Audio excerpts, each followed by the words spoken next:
G'day everyone, Dan Alder here. Welcome back to Patanjali's Yoga Sutras for the new millennium.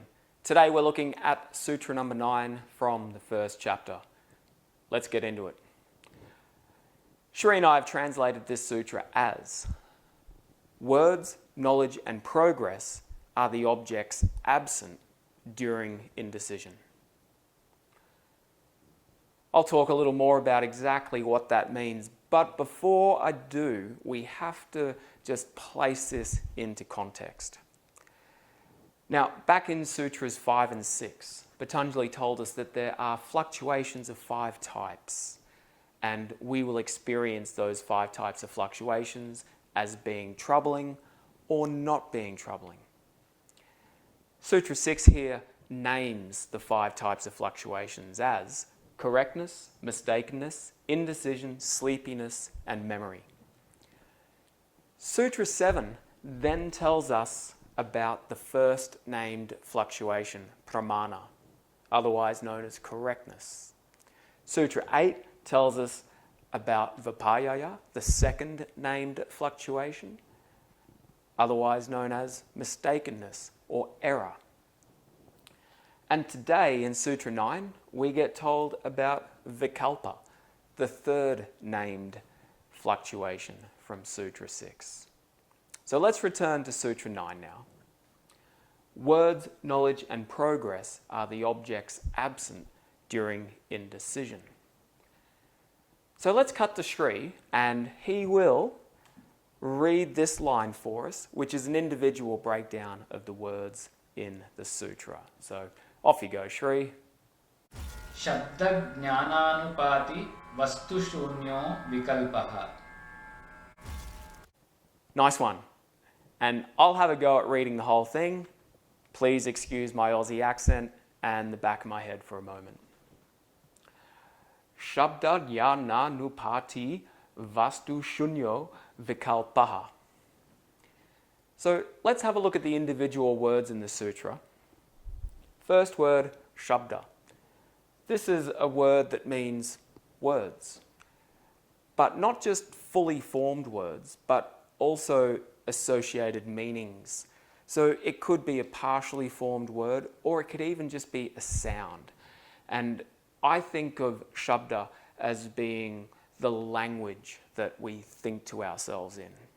So if somebody was to listen to all the chitter-chatter going on inside of our mind, they may not understand it, but we can. And those words and word meanings are the basis of jnana, or knowledge. And so when we know something, we don't have to necessarily be right or wrong, because there's right knowledge and wrong knowledge, pramana and vipayaya. But when we have knowledge, we're able to act or discern upon that knowledge. Anupati, progress. Vastu, object. Because although my words don't perhaps become an object in the world, they are an object in my mind. They are an object of the mind, just like knowledge.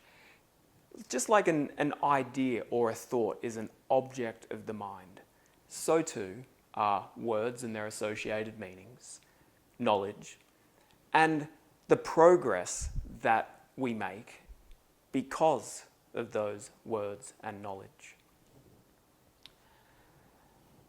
Shunyo. So shunyo means the number 0, and it also means barren or deserted or absent. And finally, vikalpaha, indecision. And so, indecision is present when we have no words or word meanings, when we have no knowledge, and when we are not progressing towards or away from something. And indecision appears in the mind as a fluctuation. And it is identifiable by the absence of words, knowledge, and progress. And so it's fair to say that if one experiences fluctuations of indecision, then one probably feels themselves as stuck. And being stuck is very different from being still. So stillness, of course, is the goal of the mind. Yogas chittavritti nirodha. Yoga is mind fluctuation cessation. So bringing the mind to stillness and being stuck are two very, very different things.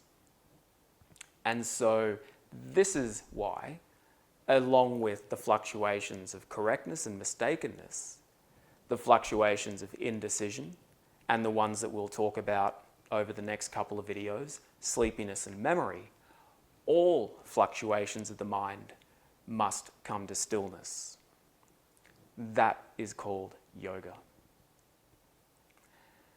So there you go. I hope that I have explained that adequately. If you've got any questions about it, please leave them in the comments below and I'll do my best to get back to you. And before you go, just let me again show off the book that Shri and I have written together. It's a beautiful book. It's a hardback and it's like beautiful, full, glossy insides with some really valuable diagrams and what I'd like to think are extremely well explained and presented sutras and interpretations of them.